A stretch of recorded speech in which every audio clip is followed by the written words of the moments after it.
Hi, this is Jamie Inman. I'm a two-time breast cancer survivor, and I want to tell you the story of the day that I found out I had breast cancer.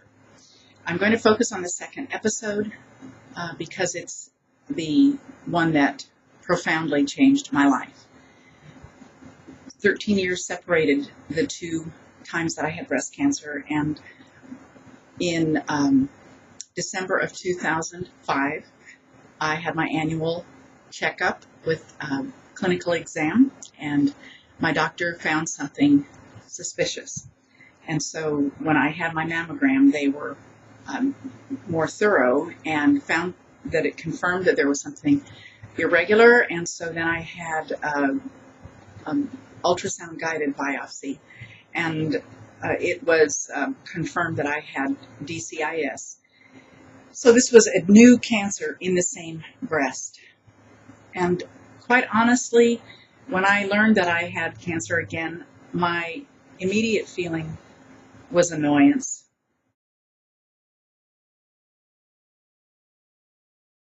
And then once he was gone in March of 2005, then I was taking care of my now widowed mother and trying to comfort her and get her settled as she was beginning to suffer the early stages of Alzheimer's.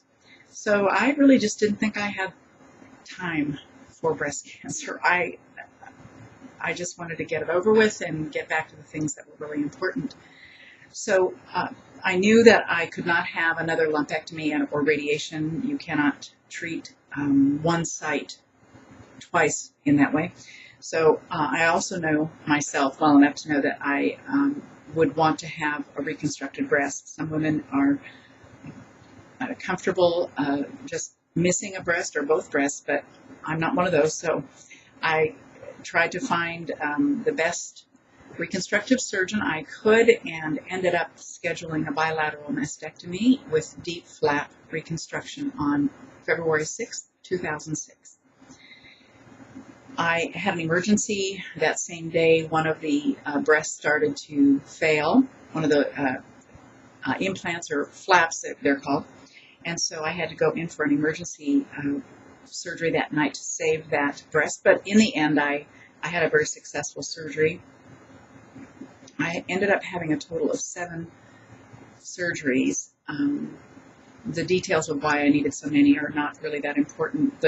What's really significant is that that was the easy part. The hard part was the emotional impact of the surgery. I developed post-traumatic stress disorder related to childhood abuse, and because I'm a marriage and family therapist, I understand PTSD very well, and I knew what was happening to me, and it was overwhelming, it was devastating, it was excruciating, and it took a long time. I got into therapy right away and did the hard work to clear out the stuff that was erupting and emerging because of that surgery, which just a brief explanation.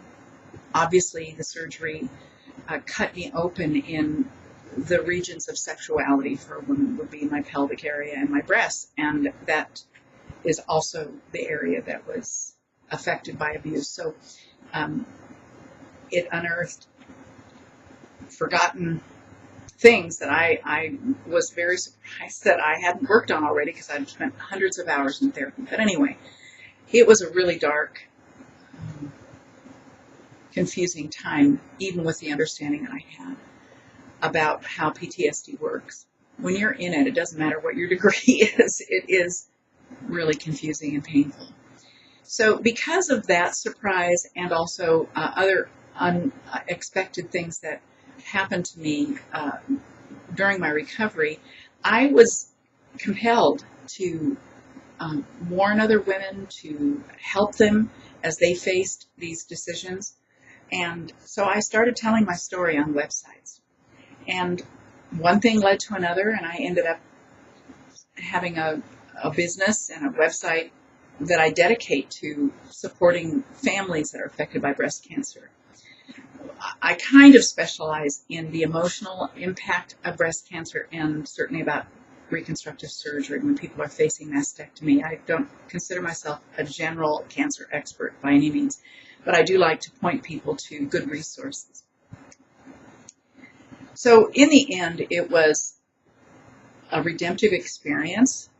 I wouldn't recommend it to anyone, but because I had no choice in it, I did have a choice on how I would react to what had befallen me, and it turned out to be a very powerful, renewing experience for me. And I just do what I can to help other women and their partners make the most out of a very trying experience. One of the ways that I redeemed the experience was one of the things we talked about is getting our mojo back. And I really was flattened for a while. And so I got involved in art projects and photographic essays about post-mastectomy beauty.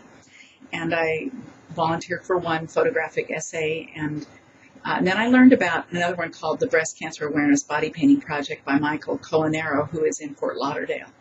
And I posed for him, and I have come to know many of the other ladies that have their pieces have already been released. Mine is still in post-production, but it was an empowering experience. It was wonderful to be able to be in control of how my body was being perceived and how it was being presented, and it was being used to benefit other people. After enduring months of having our bodies burned and scraped and poked and prodded and in some cases torn, it was wonderful to be in charge of something so positive and productive. So I'm wanting to show some of those pictures as part of my presentation to show you what some women do to take back their lives after breast cancer. Bye.